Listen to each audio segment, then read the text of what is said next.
Hi, I'm Andrew. And I'm Sam. And today we are witches trying to harness power. And so we are going to be trying to overflow each other's workbenches while filling recipes. So let me show you how it's played and we'll get back and give you our final thoughts. Whirling Witchcraft is a game for 2 to 5 players that plays in about 30 minutes. It is designed by Eric Anderson Sundin and illustrated by Weberson Santiago and published by AEG. Let's see how it's played.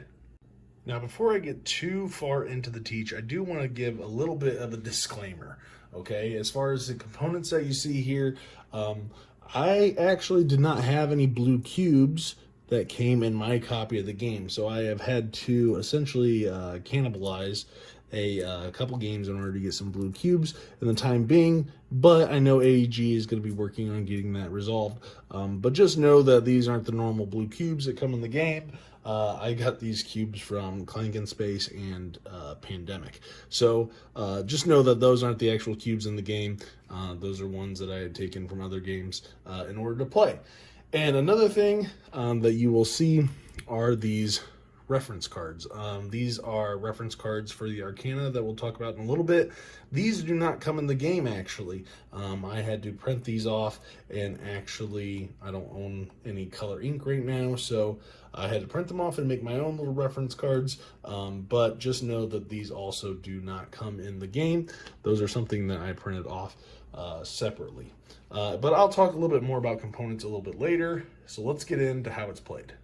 So as you can see, I've already set up a 4-player game of Whirling Witchcraft. Now, I have set up the game that is recommended for your first play, which is going to include these initiate cards. So for your first game, they recommend that you use these cards that have the moon and star in the top left-hand corner. And this card is going to determine what your starting ingredients are going to be, as well as give everyone the exact same ability. For example, this one is: before choosing a recipe, discard this card to discard your hand and draw 4 new cards. Now, however, if you have played the game a few times, the game does come with these personality cards. Some are abilities, others are recipes, some are one-time use, but they all actually also include a unique setup of ingredients on the back as well, which give you a little bit more replayability, variety, asymmetry to the game. So I did just want to point that out. But for this purpose, we're going to be using the initiate cards with the little moon and sun. So the setup is going to look a little bit like this. Each player is going to have their workbench. They're going to have their cauldron. They're going to have their Arcane track here and their Arcana reference. Again, these are not included in the box. They are something that I printed off of BGG and made myself, just because I found that this was better than having to reference the rule book, but I'll talk more about that later. And then you're going to have your little tokens, and everybody is going to start with a hand of 4 cards. Now, this game is played over a series of rounds, and each round is broken into 2 phases. The phases are the study phase and the brew phase. So let's take a look at the study phase first. For the study phase, you are going to focus primarily on your recipe cards. During this phase, players are going to take their hand of cards, and they're going to be choosing simultaneously a recipe that they want to use. So they're going to take this card, and they're going to place it face down. After everybody has chose a card, you will reveal them, and then you are going to resolve any Arcana. So when you're looking at these recipes, deciding which one you use, you're going to be looking at the Arcana symbol at the top, as well as the input and output of each recipe. So as you can see, there are a couple different recipes. So you have ones with the down arrow, and then you have the ones with the little squiggly line. The down arrow is pretty self-explanatory. This is the input, this is the output. This is what you spend, this is what you produce, right? For the squiggly line one, this can be switched, okay? But only when you play the card. So once you decide what orientation you want this card to be, it is going to be that way for the rest of the game. But this card gives you the option of flipping it if you would like, okay? After you've picked a card, you wait for everybody else. Everybody's picked a card. You reveal it, and then you're going to move up the track for those Arcana. So in this one, you're going to move up the crow and the pot, all right? And each will go up 1 on the track. Now, once these Arcana meet the even numbers, which are a little darker on the track, or exceed them, you are going to be able to use their abilities. So for the pot, the player may add one ingredient of any type from the general supply directly to their cauldron as though they had just output that ingredient from a recipe. The bird one is going to have the player may remove up to 2 ingredients from their workbench. The ingredients may be different or the same type. And then the book is going to allow you to choose a type of ingredient for this round, and the player may take ingredients of that type from the supply as if they were on their workbench when filling recipe inputs. Okay?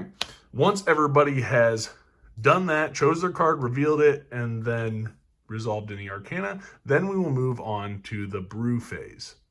Now, the brew phase is pretty simple, especially in the beginning. You are just going to be brewing these recipes. So you're going to produce ingredients by spending ingredients that you have on your workbench, and you're going to be putting them into your recipes. So for example, here for the spell of binding, I will put a spider there, and then I will produce a mushroom, a spider, and a frog. All right. Once I have produced those, I can put my inputs back into the supply. I'll put the outputs into my cauldron. And after I have done that, now you are going to pass your cauldron to the player on the right, and they will add those to their workbench. All right. If any of those recipes that were added to their workbench cause them to overflow or blow up, they will give those ingredients back to you to place in your witch's circle. Okay. If ever anybody has 5 or more ingredients in their witch's circle, the game is going to end, and whoever has the most points is going to win. If not, then you are going to pass your remaining 3 recipe cards to the player on the left. And then everybody will draw back up to a hand of 4 cards, and you will start the next round. Play is going to continue like this until there is a winner. If there is ever a tie, you're going to look at who has the different types of ingredients. Whoever has the most diversity of their points, they will then be the winner. And that is how you play Whirling Witchcraft. All right, and that is how you play Whirling Witchcraft. So let's jump right in. Let's talk about it. I'll let you go first for this one, because I have a lot to say, I think, about this game. Okay. Okay, first off, I think this is a very unique game. I really like the artwork. I feel like the artwork is nice. It's very colorful, which is always like a thing for me. I think I really enjoyed the game. I think the more I played it, because we played it with like all of the powers. Yeah, we played it like we played it like 6, 7, 8, 9 times in a row. The first time I played it, I was like, oh, this is cool, but with like the initiate cards, everybody has the same power. I think you need the additional power cards. Like, that was what made it enjoyable for me. I felt made it more fun. Because at first I think I was kind of just like getting used to like exchanging cubes and like in, out. It's very fast turns. Right. Very fast. It's lots of like, you know, trading ingredients, and you're trying to make the other person like essentially explode. Right. Their pot explode with ingredients and stuff. So yeah, I thought it was, the powers made it interesting, you know, and then it was kind of like you had the different ones that were like I had like the frog lady, and then like the spider, whatever, frog whisperer, that's what it was. And then there was like something spider, but the powers were cool. Right. So I felt like that made the game fun. I like that it's a fast game. I like that it's, I feel like the components are really good too. Like the little cauldrons are like, those are neat. And I feel like they're not cheap, and they don't, like, when you go to pass them, they don't fall apart or whatever. But I don't know, did you glue them? I'll talk about components. Okay. But I mean, I think the components were nice. And yeah, I just thought it was the more we played it, like the first time I was like, it's okay. But then we played it again, and then we played it again, and then we played it again. But then we kept playing it, and I was like, oh, this is like fun. So yeah, and we had said like, and I was like, the power cards make a difference. Right. So overall, I think I really liked the game. I was a little iffy about it at first. I was like, I'm not sure, but after I played it a while, it was cool. Right. So yeah. I think it plays super fast. I think the theme is pace it on. I mean, really, the thing is you're spending cubes to get other cubes to give other people, right? You're just trying to give the other person as many cubes as possible to where they can't spend them all, and then you're getting points. And it's first 5 wins, right? So, I mean, it says it takes 30 minutes, but in all honesty, we've played games where it was like 10, 15 minutes. So quick, so fast, so great. And I loved how quick it was. I love that idea of I'm playing fast, but I'm focused on the person to my right because I want to make sure I'm giving them ingredients that they don't get to spend very many of on their recipe cards. But then also, I might have to look at the person on the left because I don't want them to overflow since I'm handing them my cards. I don't want them to get too many on their workbench to where they allow the person on their side, on their other side, to score points. So I want to give them cards that helps them, but then I also have to be aware of what they're giving me because they're trying to get points. So it's really interesting. You're playing almost like a little bit of a, not necessarily a meta, but I mean, you're just very aware of everybody else's situation and what they're doing. I agree with the player powers. The initiate is nice for your first game because like you might get like, oh, I really don't like these cards, and you can get rid of it and get a whole new hand of cards.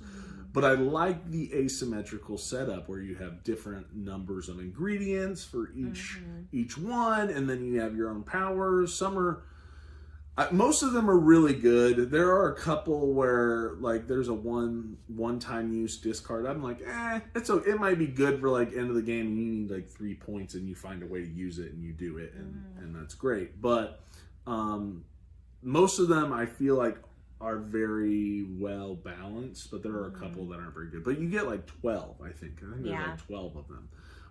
And I really liked it. So gameplay, love it, right?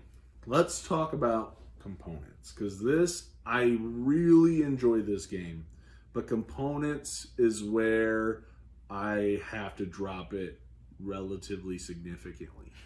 I love the cauldrons. I love how thematic it is. However, I did glue mine. I glued them together. They fit in the box. But if you don't glue them, those rings, the top ring comes off all the time. You're going to have all kinds of problems with them falling apart when you're passing them around. Just glue them. Yes, you have to go through the extra effort, but once you glue them, they're fine. There's no problem there at all. My second problem are the cubes, right? Not that the cubes are bad quality, but there's not enough of them. Oh, yeah. So if you were playing a 4-5 player game, there is going to be a lot of downtime where you're waiting for other people to get rid of their inputs so then you can grab them for your outputs. And there might be even times when you don't have enough at all and you have to figure out some sort of substitute. Now, for my game, I didn't get blue cubes in my box. So I just grabbed cubes from Clank and Space and from Pandemic. And that was fine. But there have been games that we've played where we were running out of cubes because we just didn't have enough. You know, everybody was doing really well efficiently with their cards, and we just didn't have like enough frogs for everybody to be able to fill their outputs and everything. So it does get a little frustrating because I feel like if you just had maybe 10 more cubes of each color or something like that, you would be fine. Yeah. So I do have a problem with the cubes. I fully know AEG, I'm going to get the blue cubes and everything we find for my copy, but that does not affect my review of this at all. Another component that was super frustrating, I went on to BGG and I printed out the Arcana reference cards because the base game does not come with those. And especially when you're starting off and you might not know what those Arcana abilities are, it's nice to have those little reference cards handy for everybody. Then you don't have to worry about passing the rule book around when everybody wants to look it up, and you don't have to worry about trying to remember them. Because when I first played this game was at Gen Con and with AEG, and they had the cards there was a physical card there for the demo that I played.